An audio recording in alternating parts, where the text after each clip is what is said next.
Қайырлы күн, құрметті көрермен, менің каналыма қош келдіңіздер. Бүгін сіздермен өте оңай әрі базардағыдай өте дәмді болып шығатын сәбізден салат жасайтын боламыз. Видеоны соңына дейін қарап, менімен бірге жасап көріңіздер. Ең алдымен сәбізді осылай керегінше ашып тазалап аламыз, және де осындай үккіштің жіңішке бөлігінен ұзынша етіп өткізіп алатын боламыз. Егерде бұндай қатты жіңішке бөлігі жоқ болса, кішкене жуандау жағынан өткізсеңіздер де болады. Ол ештеңе етпейді. Қазір біздің сәбізіміз біршама есе кішірейіп, өзі өте керемет болып тұрады. Сондықтан қалың немесе жұқа жағынан өткізе берсеңіздер де болады.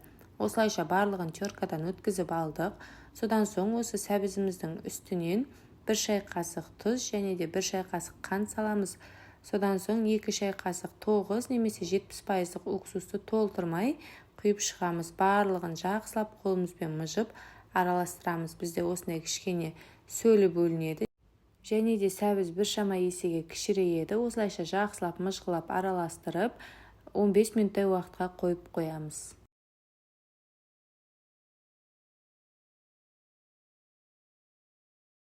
Әзірге пиязымызды дайындай береміз. Пиязды майдалап тураймыз. Қыздар, қатты майда етіп турай беріңіздер. Үлкен етіп тураудың қажеті жоқ.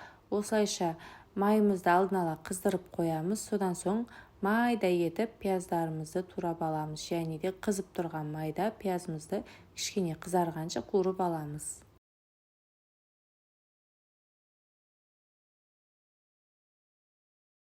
Құрметті көрермен, менің видеоларым сізге ұнап жатса, әрі пайдалы болып жатса, менің каналыма лайк басып, пікіріңізді қалдырып, тіркеле отыруды ұмытпаңыздар.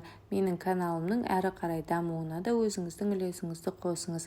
Осылайша пиязды қатты қызып тұрған отта қуырып аламыз, және де чесноктарымызды майда етіп турасақ та болады, немесе үккіштен өткізіп алатын боламыз. Негізінде базардағы салатты, сәбіз салатты жасаған кезінде сәбізді теркадан кішкене жуандау бөлігіне өткізіп алады да суға жуады. Мен олай жасамадым. Бірден өткізіп жаңағы тұздарын сеуіп қойдым. Және де осылайша чесноктарымыздың барлығын өткізіп алдық. Майымызды жақсылап қыздырып, қызартып, қуырып алдық.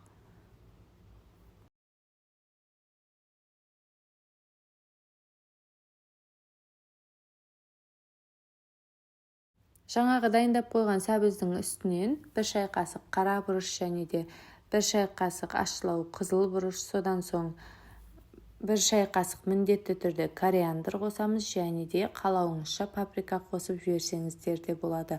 Қыздар, сәбіз салатты жасаған кезде міндетті түрде килограммен өлшеніп сататын жаңағы приправаларды қолданыңыздар. Сол кезде салаттарыңыздың дәмі өте ерекше дәмді болып тұрады. Магазиндегі пачкадағы приправалардың дәмі олай қатты шыға қоймайды.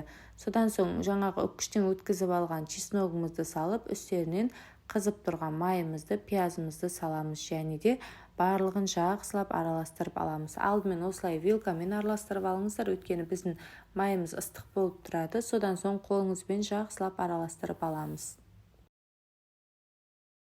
Неке қыздар, салатымызды осылайша жақсылап араластырып алдық. Иісі деген өте керемет болып тұрады, және де өзінің сөлі жақсы бөлінеді. Қыздар, міндетті түрде салатты дайындап болғаннан соң холодильникке салқын жерге қойып қоямыз, өйткені біздің приправалардың дәмі бір-біріне сіңіп, өте керемет болып тұратын болады. Сол себепті де міндетті түрде холодильникке қойып қоямыз.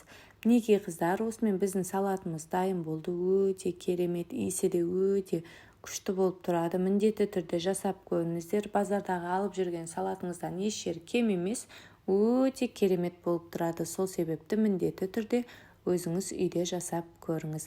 Қыздар, видеоларым ұнап жатса лайк басып, пікір қалдырып, каналыма қолдау білдіріп, тіркеле кетуді ұмытпаңыздар. Баршаңызға рахмет.